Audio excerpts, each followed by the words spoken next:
milioni di persone che hanno perso il lavoro perché lavoravano nell'economia informale, perché erano precari, partite IVA, piccoli artigiani e piccoli commercianti, non ci sono. Non ci sono ed difficilmente ci saranno nella misura necessaria. Questo è un punto politico fondamentale, perché non si esce da questa crisi se non c'è la possibilità di mettere le persone in grado di pagare l'affitto, di comprare i generi alimentari, i vestiti, di far fronte alle necessità della vita quotidiana.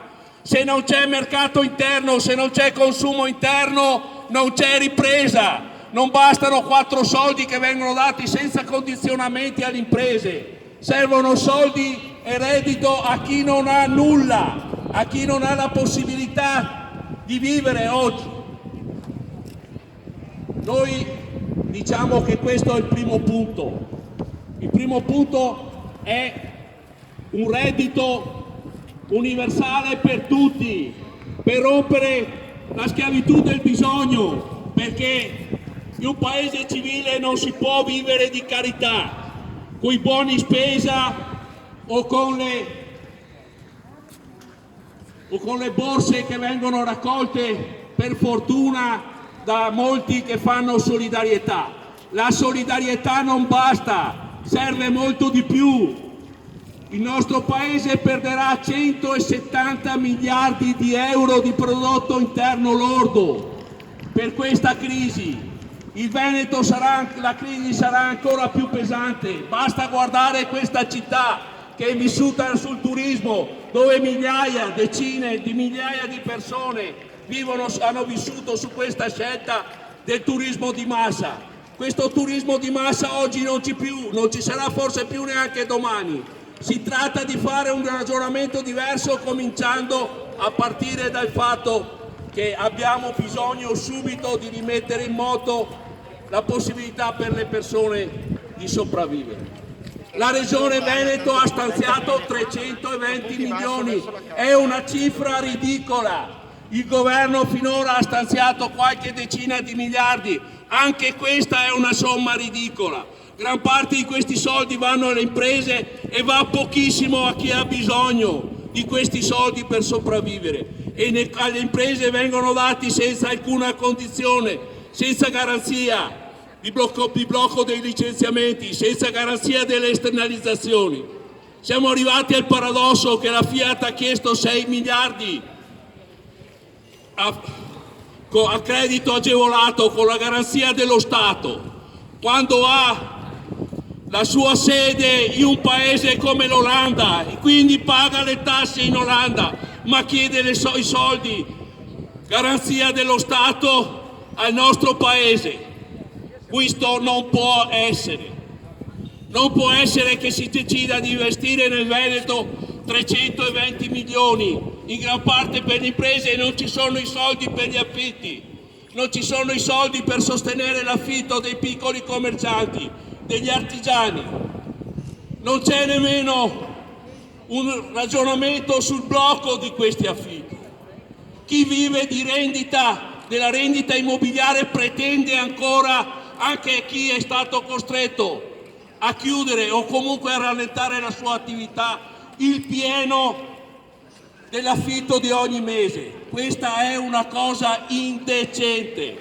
Gli affitti vanno immediatamente ribassati per tutti e in particolare per le piccole attività di commercio che devono continuare a sopravvivere, perché non si può avere soltanto la grande distribuzione. Non possiamo essere ricattati continuamente da questo sistema della grande distribuzione che non solo uccide il piccolo commercio, ma uccide anche l'agricoltura, uccide anche la piccola agricoltura nelle campagne, perché impone prezzi risibili per i prodotti agricoli. Noi diciamo e parliamo del Veneto che è un assurdo che si investa sulla questione della crisi la stessa cifra che si voleva investire per sostenere il progetto della Pedemontana. Ma stiamo scherzando? Stiamo scherzando?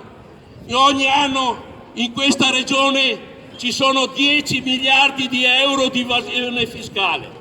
Sapete quanti ospedali, quanti reparti di terapia intensiva, quante scuole, quante mascherine, quanti posti di lavoro si possono creare nel pubblico, nelle opere di risanamento del territorio con 10 miliardi di euro che vengono ogni anno sottratti al fisco in questa regione, che poi pagano i lavoratori, gli artigiani, i piccoli commercianti, paga il popolo, mentre pochi si arricchiscono.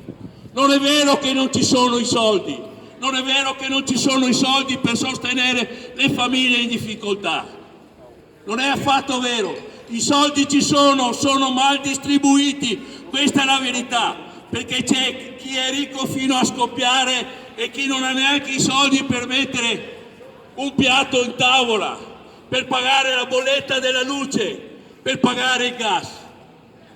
E quindi c'è bisogno di una politica diversa, di una battaglia dura contro l'evasione, di una patrimoniale sulle grandi ricchezze, perché non c'è possibile che chi ha decine di miliardi o miliardi, centinaia di milioni di reddito paghi delle tasse risibili.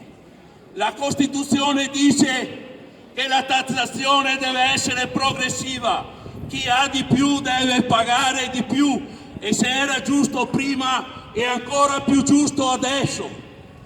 Questo è un punto fondamentale. E un altro punto di cui non si parla, di cui il governo tace, ed è la questione dell'Europa. In Giappone, in Inghilterra, negli Stati Uniti, le banche centrali finanziano gli stati senza debito. Ancora una volta ci vogliono dare soldi a debito, perché domani strozzeranno ancora i diritti dei lavoratori, la sanità pubblica, la scuola e tutto il welfare con le politiche di austerità.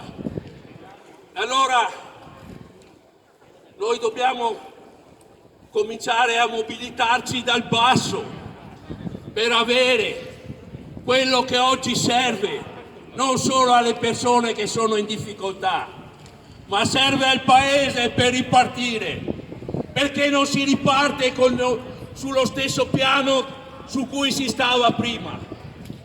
C'è una crisi mondiale che mette in difficoltà tutto il mercato mondiale.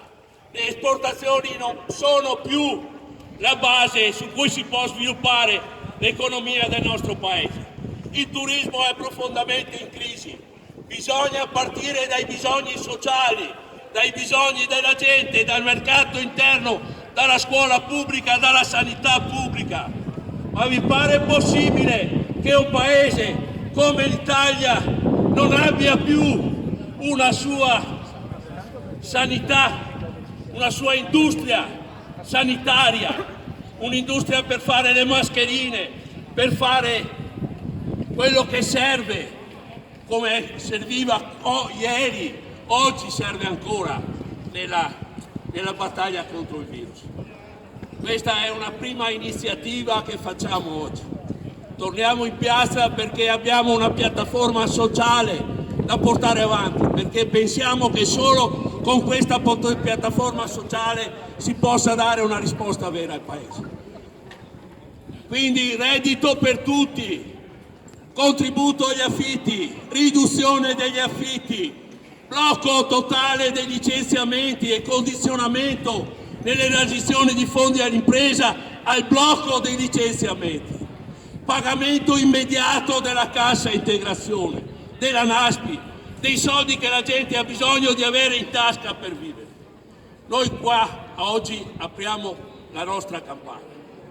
Continueremo con questa mobilitazione perché la nostra gente e il Paese ha bisogno di una risposta diversa. Grazie.